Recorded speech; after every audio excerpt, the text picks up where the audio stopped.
అనుకున్నట్లుగానే Swathi MA final పరీక్షలు రాస్తుండగా ఉద్యోగానికి appointment order అందుకుంది.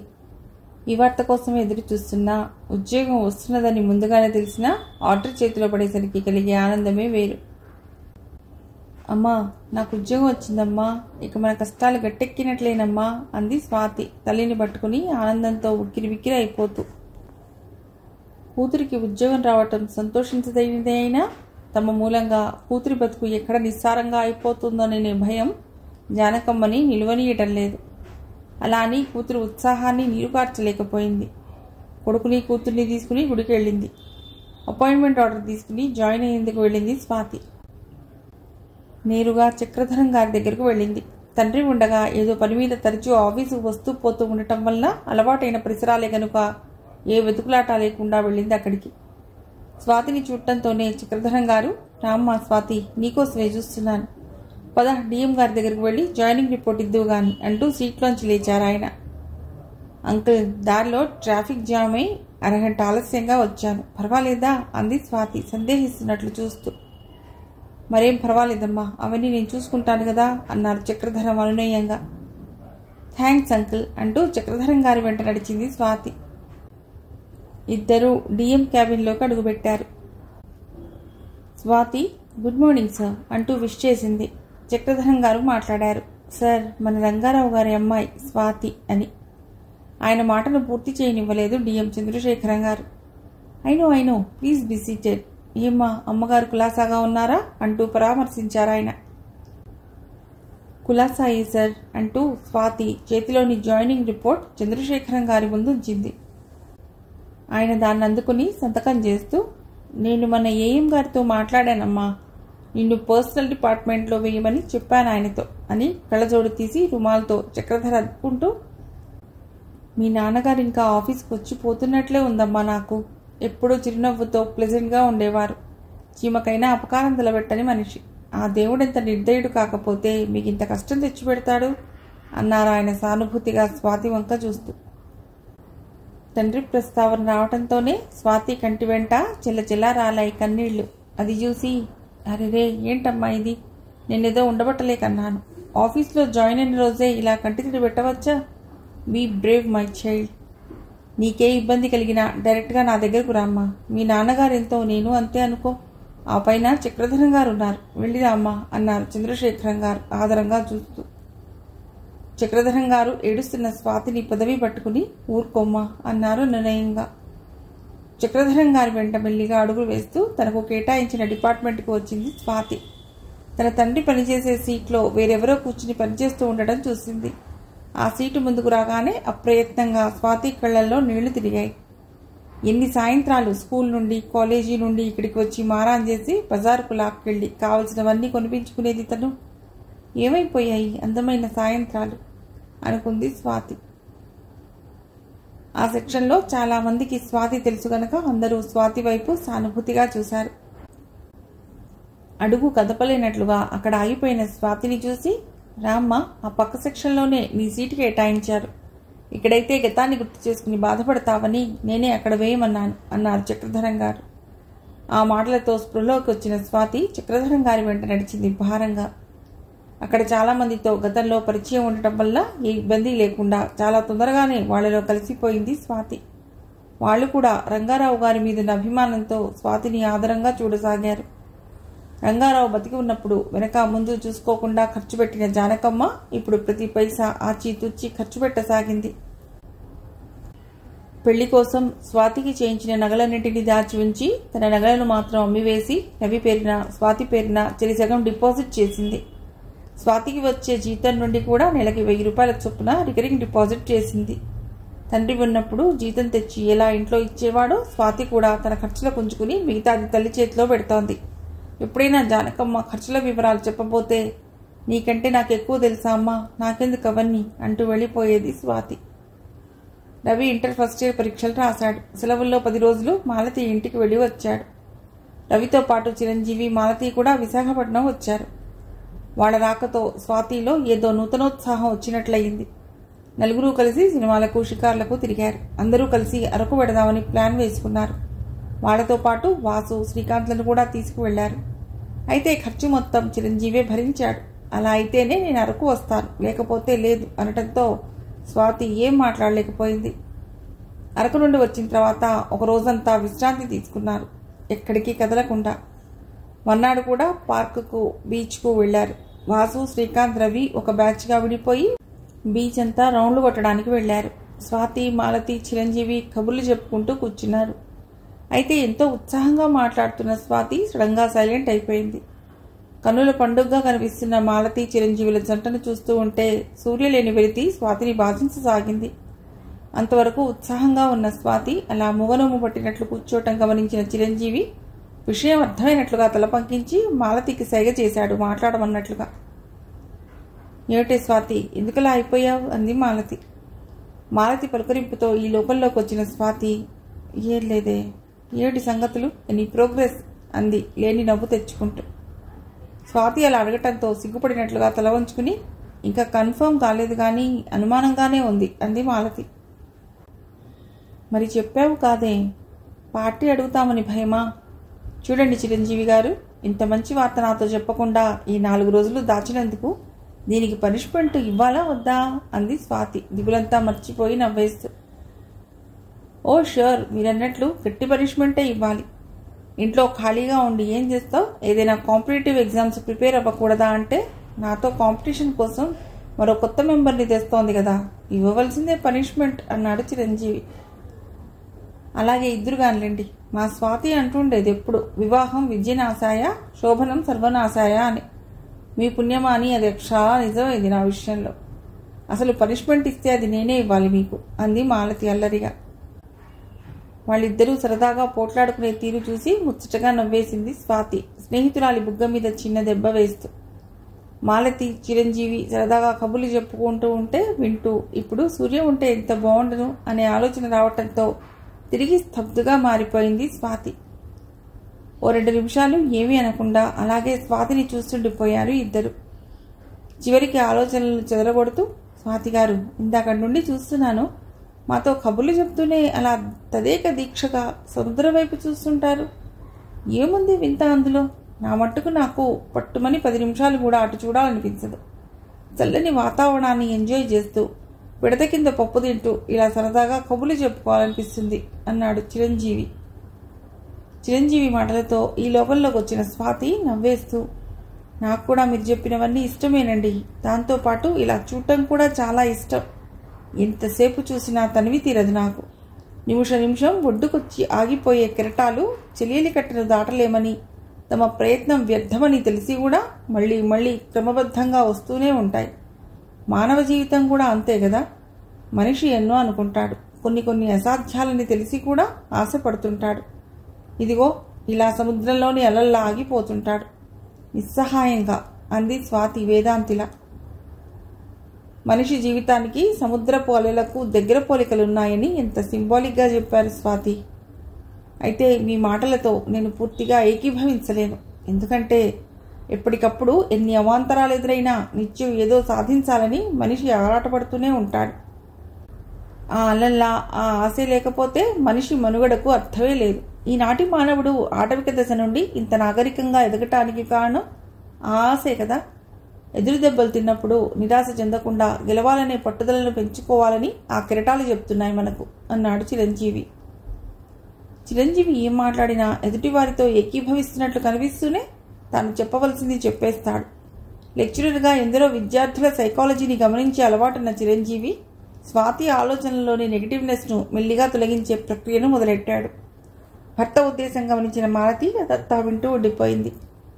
ఏమీ తర్కించకుండా స్వాతి కూడా చిరంజీవి చెప్పేదంతా శ్రద్ధగా విన్నది. స్వాతి, సూర్య గారు రీసెర్చ్ కోసం ఢిల్లీ వెళ్ళారట కదా, ఉత్తరాలు రాస్తున్నారా అని అడిగాడు చిరంజీవి. రాస్తున్నారు. మనిషి అయితే దూరంగా వెళ్ళాడు కానీ తన ఆలోచనలన్నీ మా గురించే. కాకపోతే నాకు ఒక్కటే ఆశ్చర్యంగా ఉంది. మా తాతయ్య వాళ్ళు మావయ్యకు త్వరగా పెళ్లి చేసేయాలని చూశారు. మరి ఏం చెప్పాడో మావయ్య.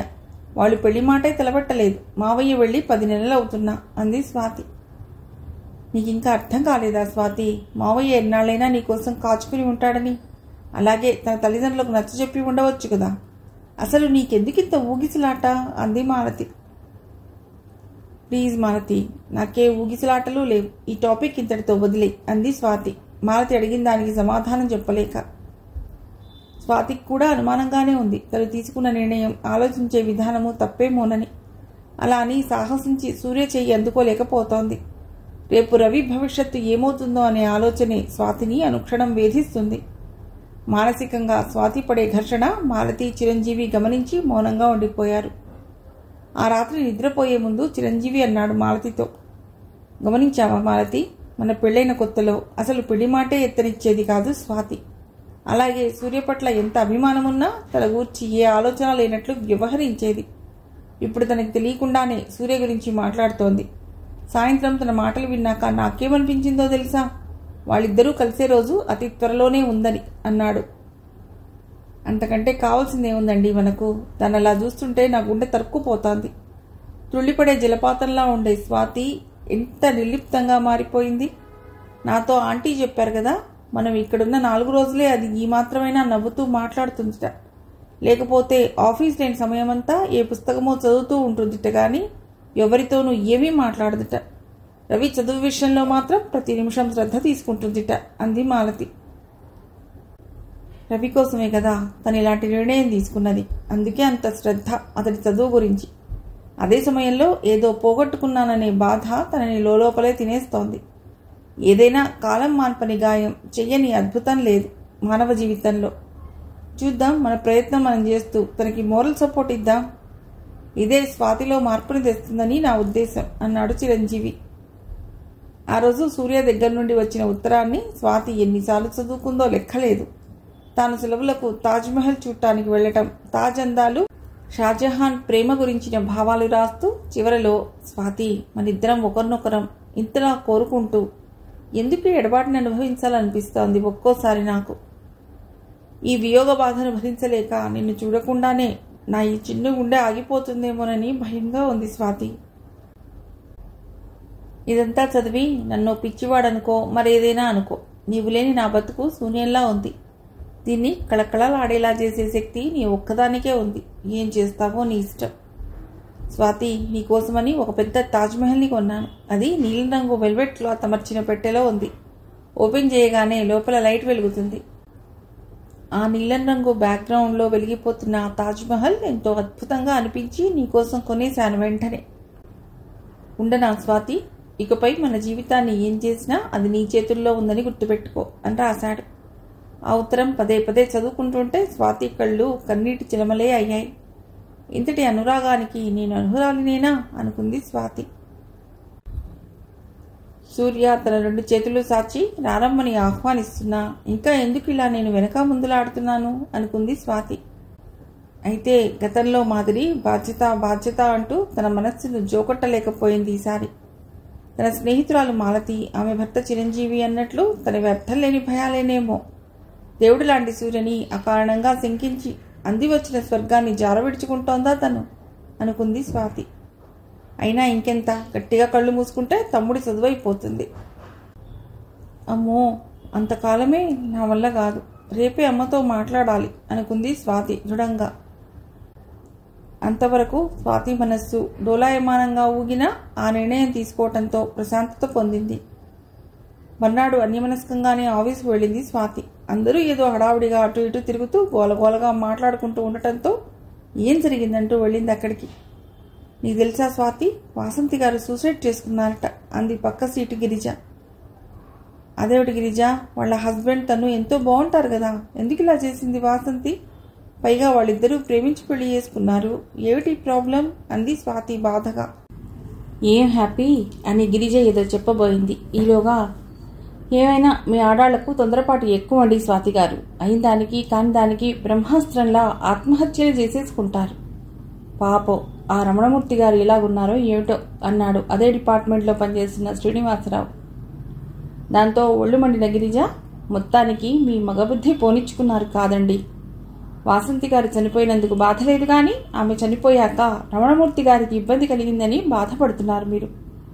నిండు ప్రాణాన్ని తీసుకునే పరిస్థితి వాసంతి గారికి ఎందుకు వచ్చిందో ఒక్కసారైనా ఆలోచించారా మీరు? వాసంతి గారు ఆఫీస్లో జాయిన్ అయిన దగ్గర నుండి ఆవిడ వెంటపడ్డారు. చాలా బుద్ధిమంతుడిలా ఫోజుగొట్టి ప్రేమ పేరుతో ఆవిడ్ని సొంతం చేసుకున్నారు. పెళ్లికి ముందే చెప్పారు ఆవిడ, తన తర్వాత 2 చెల్లెళ్ల బాధ్యత తీరే వరకు తండ్రి లేని తమ కుటుంబానికి ఆర్థిక సాయం చేస్తానని, అందుకు ఇష్టపడితేనే మన పెళ్లి జరుగుతుందని చెప్పారు. ఆకర్షణే ప్రేమగా భ్రమించిన రమణమూర్తి గారు ఆ వేడిలో నాకు నువ్వుంటే చాలు, ఇంకేం వద్దంటూ వీర లెవెల్లో ఫోజు పెట్టి వాసంతి గారిని పెళ్లికి ఒప్పించారు. తీరా పెళ్లయ్యాకే మొదలైంది అసలు కథ. తమ కొడుక్కు లక్షలు కట్నం ఇస్తామని ఎందరో వస్తుంటే పైసా కట్నం లేకుండా వాసంతిని కోడలిగా తెచ్చారని రమణమూర్తి తల్లిదండ్రులు ధ్వజమెత్తారు. పేరుకు ఉద్యోగస్తురాలైనా కోడలి సంపాదనలో నుండి 1 రూపాయి కూడా తమకు దక్కదని తెలుసుకుని అంతా పుట్టింటికే దోచిపెట్టేస్తోందని అక్కసు పెంచుకుని వాసంతి గారిని రాచి రంపాన పెట్టారు. పాపం వాసంతి గారు వాళ్ళు అన్ని బాధలు పెడుతున్నా అన్నీ మౌనంగా భరించారే గాని ఎవ్వరినీ పన్నెత్తి ఒక్క మాట అనలేదు. చివరికి ఉద్యోగం మానేసి ఇంటి పట్టునే ఉండు, లేకపోతే జీతం మొత్తం తెచ్చి మాకివ్వు అంటూ వేధించడం మొదలుపెట్టారట వాళ్ళు.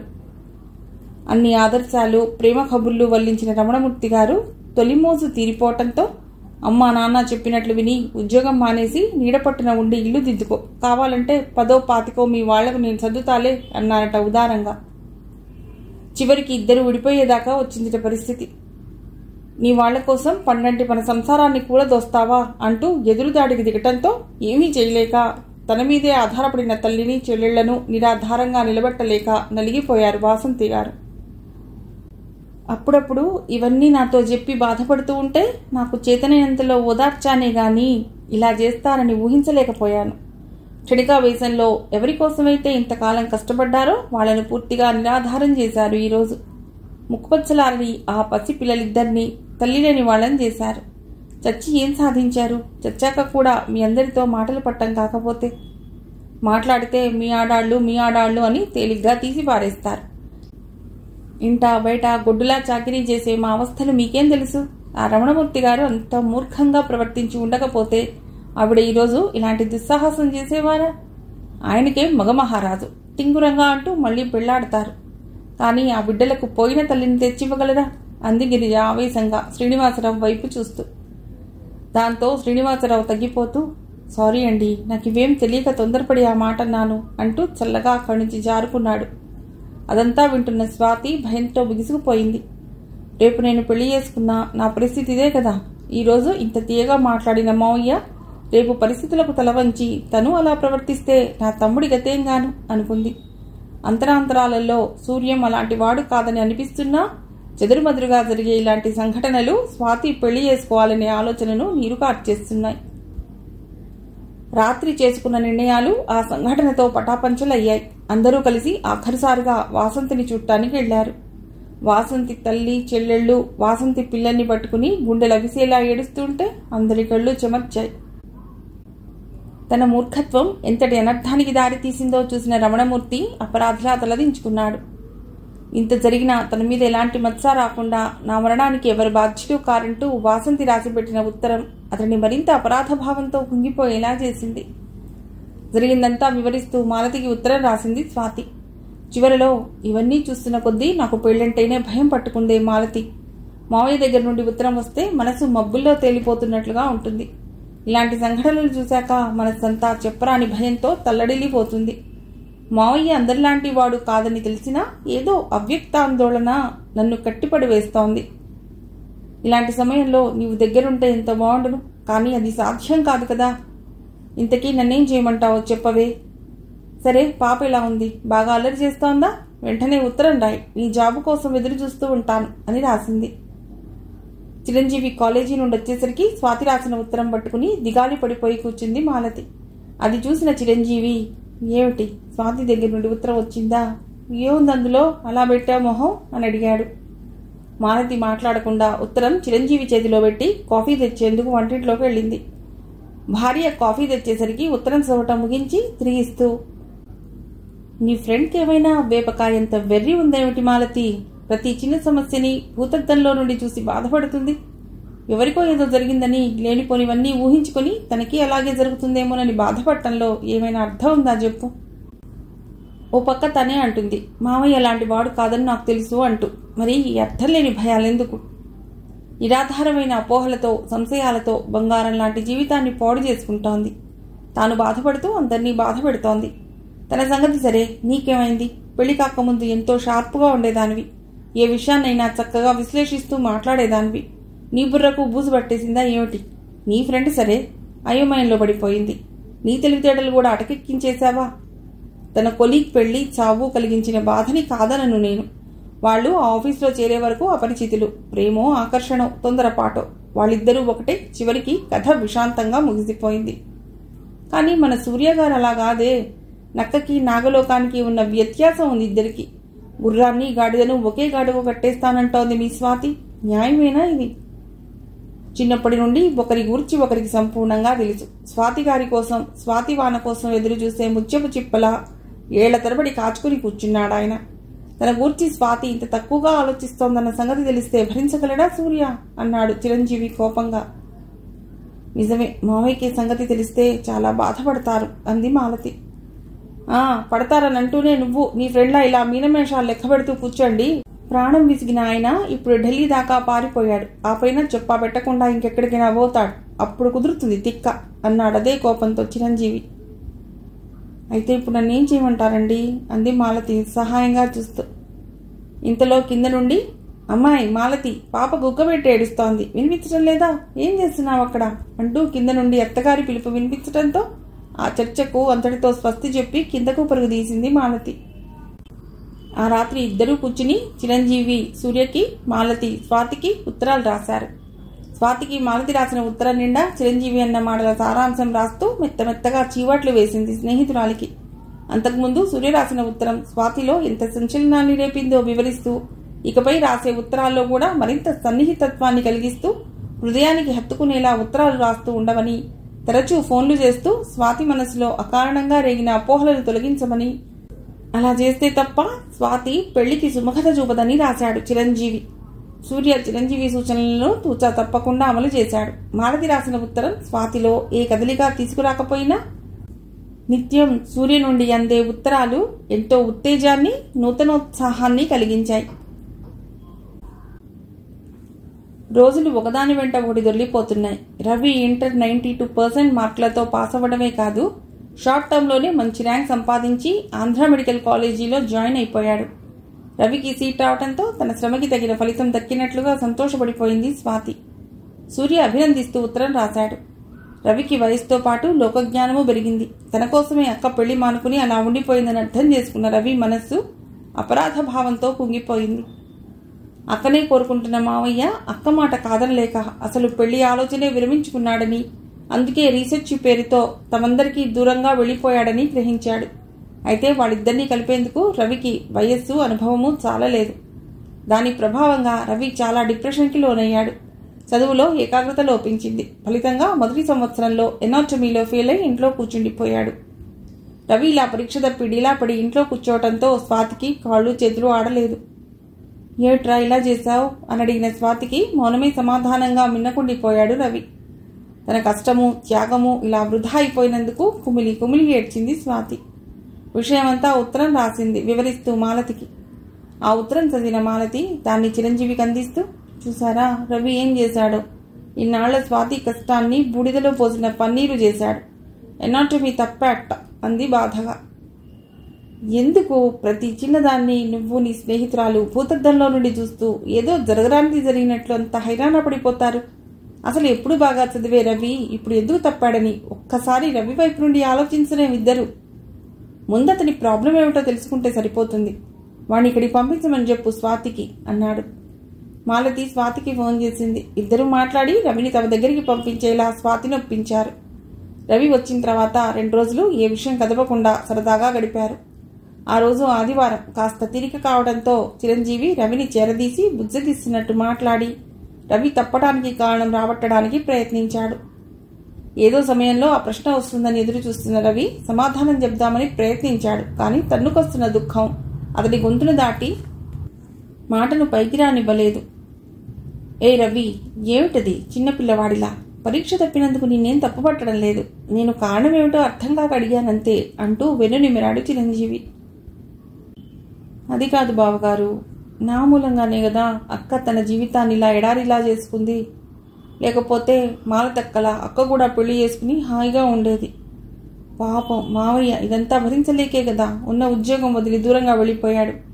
నేను వాళ్ళిద్దరికీ ఒక గుదిబండలా తయారయ్యాను. నేను లేకపోతే అక్కకి కష్టాలుండేవి కాదు అన్నాడు రవి వెక్కుతూనే. Be brave my boy. ఏదైనా సమస్య మనకెదురైతే దానికి పరిష్కారం కోసం చూడాలి. ఇలా విచారపడుతూ కూర్చుంటే సరిపోతుందా? చూసావా దీని మూలంగా నీ చదువు ఎలా దెబ్బతిందో? నేను అనుమానిస్తూనే ఉన్నాను ఇలాంటిదేదో మనసులో పెట్టుకుని చదువు మీద దృష్టిని కేంద్రీకరించలేకపోయావని అన్నాడు చిరంజీవి. అవునరా, నువ్వు ఇలా బాధపడుతూ కూర్చుని నీ భవిష్యత్తుని పాడు చేసుకోకురా. ఇంకెంత, మహా అయితే మరో 3 సంవత్సరాలు. కాస్త తోపిక పడితే సరిపోతుంది అంది మాలతి ఓదార్పుగా. అదే నా వల్ల కావటం లేదక్క. అనుక్షణం నా కళ్ల ముందు మోడులా అక్క నిస్తేజమైన చూపులతో తిరుగుతుంటే ఎలా చదవమంటావు నన్ను? నీకు సంగతి తెలుసా అక్క? నాన్నగారు పోయిన ఈ 4 సంవత్సరాల కాలంలో మేము ముగ్గురము మనసారా నవ్వుకుని మాట్లాడుకున్న సందర్భాలు చాలా తక్కువ. ఇదంతా నా వల్లనే జరిగిందన్న అపరాధ భావం నన్ను తినేస్తోందక్క. కానీ చిన్నవాడిని ఏం చేయగలను అన్నాడు రవి నిస్సహాయంగా చూస్తూ. లేదు రవి, ఏమైనా చేస్తే నువ్వే చేయగలవు. స్వాతికి భవిష్యత్ పట్ల భయం ఆందోళన ఉండటం సహజమే. ఎందుకంటే మీ నాన్నగారు పోయిన బాధలో ఉన్న స్వాతి తన వారు అని నమ్మిన వారి నుండే ఎదుర్కొన్న చేదు అనుభవం తనని అలా అభద్రతాభావానికి గురి చేసింది. అది మరీ ఎక్కువ కావటంతోనే వచ్చింది చిక్కంతా. ఇదే ఈ ఇమోషనల్ ఫీలింగ్నే నువ్వు స్వాతి దగ్గర ప్రయోగించు. సూర్య థీసిస్ కూడా పూర్తయిపోవచ్చిందని 4-5 నెలల్లో తానిక్కడికి వచ్చేస్తానంటూ మొన్ననే ఫోన్ చేశాడు. కనుక ఈలోగా స్వాతిని దారిలోకి తేగలిగితే వాళ్ళిద్దరూ ఒకటవుతారు. మన ఇద్దరి మనస్సులు చల్లబడతాయి. Next week second Saturday Sunday కలిసి వస్తాయి. మేము అక్కడికి వచ్చి మీ అమ్మగారితో మాట్లాడతాం. అదే సమయంలో నీ చదువు సక్రమంగా సాగాలి అంటే మీ అక్క పెళ్లి జరగవలసిందేనని కండిషన్ పెట్టు. మీ అక్కకి ఉన్న బలహీనతల్లో నీ చదువు ఒకటి. దానికోసమైనా తాను దిగిరాక తప్పదు అన్నాడు చిరంజీవి తన ఆలోచనకు తిరుగులేనట్లుగా. ఇదంతా విన్న మాలతి మెచ్చుకుంటున్నట్లుగా చూసింది భర్త వైపు. రవి వెళ్ళిపోయాక సూర్యకి ఫోన్ చేశాడు చిరంజీవి. హలో సూర్య, ఎలా ఉన్నారు? హలో, నేను బాగున్నాను. పాప మాలతి ఎలా ఉన్నారు? ఏమిటి విశేషాలు అన్నాడు సూర్య ఉత్సాహంగా. విశేషమే మరి, మీరు తొందరలోనే మాకు పప్పన్నాలు పెట్టబోతున్నారు కదా అన్నాడు చిరంజీవి. ఎలా అన్నాడు సూర్య నమ్మలేనట్లుగా. అప్పుడు చిరంజీవి రవి తన ఇంటికి వచ్చాక జరిగిందంతా చెప్పి సూర్య జరపవలసింది కూడా చెప్పాడు. ఓకే చిరంజీవి గారు, నేను మా అమ్మ నాన్నలతో మాట్లాడతాను. వారు గతంలో మాదిరిగా లేరు, చాలా మారిపోయారు. వాళ్ళ నుండి ఇక ఎటువంటి ఆటంకమూ ఎదురు రాదు అన్నాడు సూర్య ఉత్సాహంగా. మరి కాలసి వద్దకు వెంటనే పని ప్రారంభించండి. బెస్ట్ ఆఫ్ లక్ అన్నాడు చిరంజీవి. అనుకున్నట్లుగానే మాలతి చిరంజీవి ఆ శనివారం విశాఖపట్నం వచ్చారు. సరిగ్గా స్వాతి ఆఫీస్కు బయలుదేరే సమయానికి మాలతి వెళ్ళింది అక్కడికి. తలవని తలంపుగా వచ్చిన స్నేహితురాల్ని చూసి ఆశ్చర్యపోయింది స్వాతి. ఏమే, వస్తున్నట్లు రవితో చెప్పలేదు, ఒక్కత్వే వచ్చావా అంది స్వాతి ఆశ్చర్యంగా. అనుకోకుండా వచ్చాలేవే, చిరంజీవి గారు మధ్యాహ్నం వస్తానన్నారు ఇక్కడికి. మధ్యాహ్నం వాసుకి పెళ్లి చూపులు, అందుకే వచ్చా అంది మాలతి. మరి ఎలాగే, నేను ఆఫీస్కి వెళ్ళాలి కదా అంది స్వాతి ఇబ్బందిగా చూస్తూ. ఏం పర్వాలేదు, వెళ్ళిరా, మధ్యాహ్నం వచ్చేస్తావు కదా. ఈ పూట నేను ఇక్కడే ఉంటాను, సరేనా అంది మాలతి. అయితే నేను పెడతాను అంటూ వెళ్ళిపోయింది స్వాతి. మాలతి ఆ పూట అక్కడే ఉంటుందన్న మాట విని జానకమ్మ ఏదైనా స్పెషల్ చేద్దామని హడావుడిగా వంటింట్లోకి వెళ్ళింది. ఆవిడ ప్రయత్నాన్ని వారిస్తూ, ఆంటీ ఇప్పుడు వంట కోసం హైరాణ పడకండి, ఏది ఉంటే అది తిందాం, మీరు ఇలా వచ్చి కూర్చోండి ముందు అంటూ చేయి పట్టిలాగి తన పక్కన కూర్చోబెట్టుకుంది మాలతి. ఏమిటమ్మా, బొత్తిగా ఏమీ చేయకుండా ఉత్త చారు అన్నం పెట్టనా? నీకు సరే, అల్లుడి గారికి కూడా అదే పెట్టనా అంది జానకమ్మ ఆప్యాయంగా మాలతి వంక చూస్తూ. అవన్నీ పరాయి వాళ్ల కోసం ఆంటీ, మనలో మనకు అవన్నీ ఎందుకు? ముందు కూర్చో, మీతో చాలా మాట్లాడాలి అంది మాలతి. ఏమిటమ్మా అంటూ ఆశ్చర్యంగా చూసింది జానకమ్మ. ఏం లేదాంటీ, స్వాతి పెళ్లి విషయమే అంది మాలతి. ఏం పెళ్ళమ్మా, ఇది నా ప్రాణానికి కొరకరాని కొయ్యలా తయారైంది. దీన్ని పెళ్లి చేసేయాలని 10 ఏళ్ల నుండి నా ప్రయత్నం.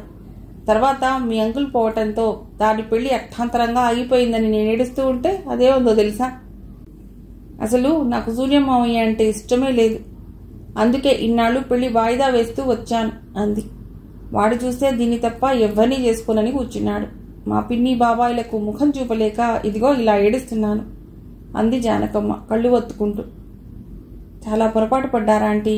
మీరు భారం అయిపోతారని మీ పిన్ని బాబాయే ఈ పెళ్లి వద్దనుకున్నారు. ఆ మాట స్వయంగా స్వాతే విని ఈ నిర్ణయం తీసుకుంది.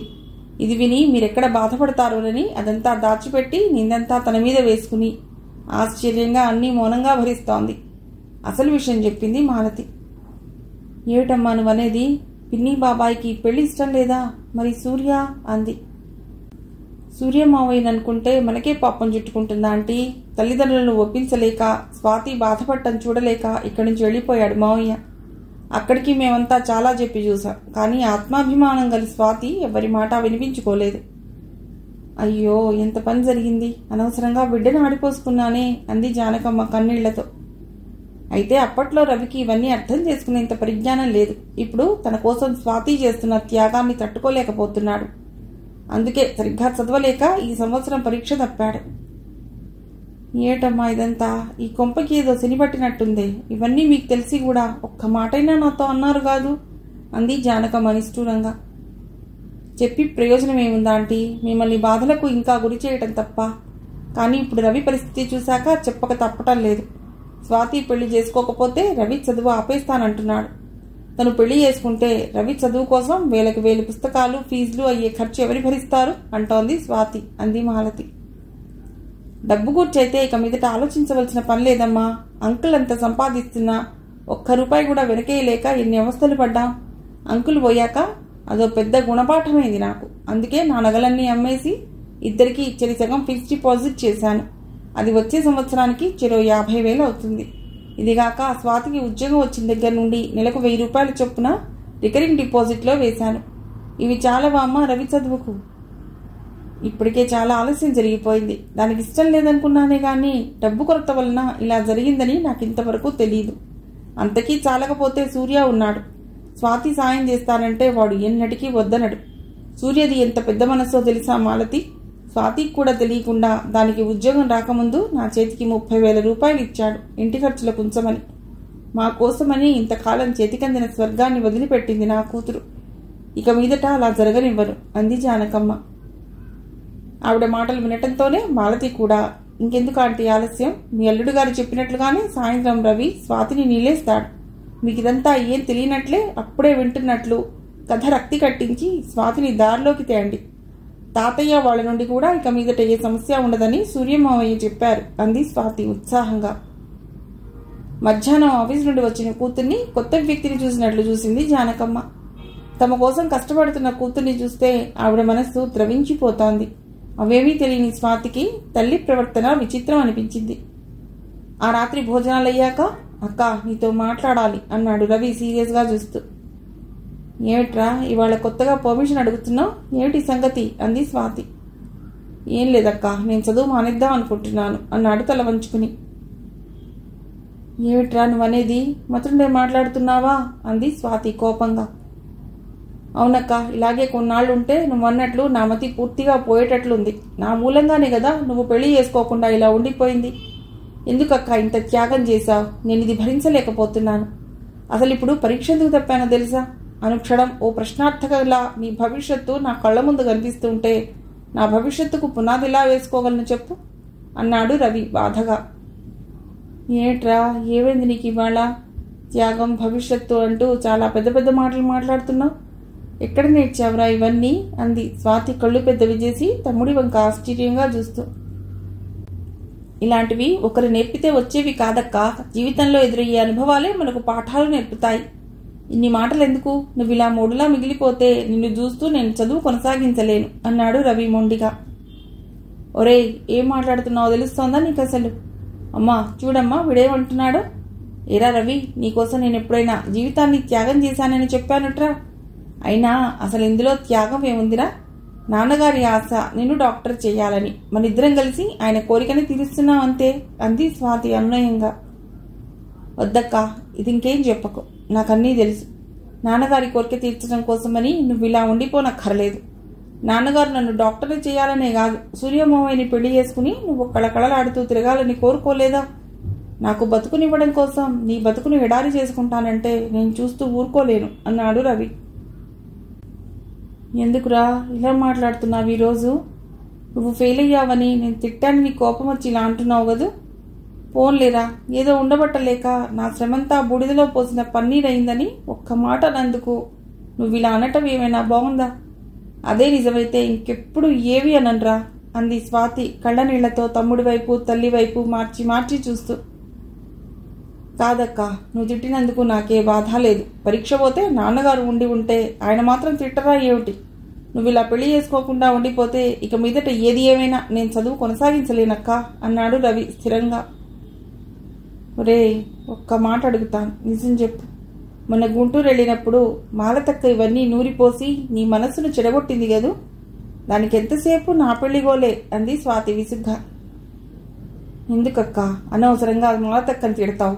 నేనేం చిన్నపిల్లవాడినా ఒకరు చెప్తే గానీ తెలియకపోవటానికి? ముందు ఈ సంగతి తేల్చు, నువ్వు పెళ్లి చేసుకుంటావా లేదా? నువ్వు గాని పెళ్లి చేసుకోకపోతే నేను ఇంట్లో నుండి వెళ్ళిపోతాను. ఇకపై ఈ జన్మలో నా మొహం నీకు కనిపించదు అన్నాడు రవి కంపిస్తున్న స్వరంతో. అమ్మా, చూసావా తమ్ముడేమంటున్నాడో? నేను పెళ్లి చేసుకోకపోతే వాడు ఇల్లు వదిలి వెళ్ళిపోతాడమ్మా. నేనేం చేసినా వాడి కోసమే చేశాను కదమ్మా. నువ్వైనా వాడికి చెప్పమ్మా. గట్టిగా కళ్ళు మూసుకుంటే 3 సంవత్సరాల్లో వీడి చదువు అయిపోతుంది.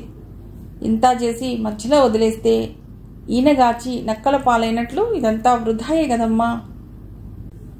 ఇది చూసి పైనున్న నాన్నగారి ఆత్మ శాంతిస్తుందా అమ్మా అంది స్వాతి తల్లిని బట్టి 2 చేతులతో కుదిపేస్తూ ఆరాటం నిండిన స్వరంతో. బాధపడకమ్మా స్వాతి, నువ్వెలా వాడి కోసం బెంగపడుతున్నావో అలాగే వాడు నీకోసం ఆరాటపడుతున్నాడు తప్ప మరేమీ కాదు. కొంచెం ఆలోచించి చూడు, వాడన్నది కూడా న్యాయమే కదా. నీ బెంగంతా వాడి చదువుకు అవసరమయ్యే డబ్బు ఎలా అనే కదా. ఉండు, ఇప్పుడే వస్తాను అంటూ లోపలికి వెళ్ళి బ్యాంక్ పాస్బుక్, ఫిక్స్డ్ డిపాజిట్ రసీదులు తీసుకువచ్చి స్వాతి చేతిలో పెట్టింది జానకమ్మ. ఇవి చాలవా వాడి చదువుకి మా ఖర్చులకి? వద్దమ్మా, ఇంతకాలం మా కోసం చాలా కష్టపడ్డావు, ఇక అవసరం లేదు. ఇవి చాలకపోతే నువ్వు సాయం చేయి, కాదనను. అంతేగాని మా కోసం నువ్వు ఇలా ఉండిపోతే మేం భరించలేం. సూర్య నీకోసమే కాచుకుని ఉన్నాడు, వాడిని బాధ పెట్టకమ్మా నీ అర్థం లేని భయాలతో అంది జానకమ్మ కూతురి వంక లాలనగా చూస్తూ. అమ్మా, నేను ఇది త్యాగం అనుకుని చేయలేదమ్మా. నేను ఎలా చెప్తే అర్థమవుతుంది నీకు?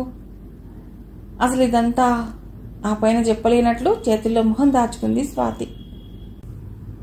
కూతురు ఇంతకాలం మానసికంగా ఇంత నలిగిపోతున్నదో, 2 చేతులు చాచి ఈ కుటుంబానికి ఆలంబనగా ఎలా నుంచిందో, తన మనసులోని ఆశలకి కోరికలకి ఎలా సమాధి కట్టి వేసిందో ఆ ఉదయం మాలతి ద్వారా విని ఉండటంతో జానకమ్మ మనసు కరిగి నీరైపోయింది.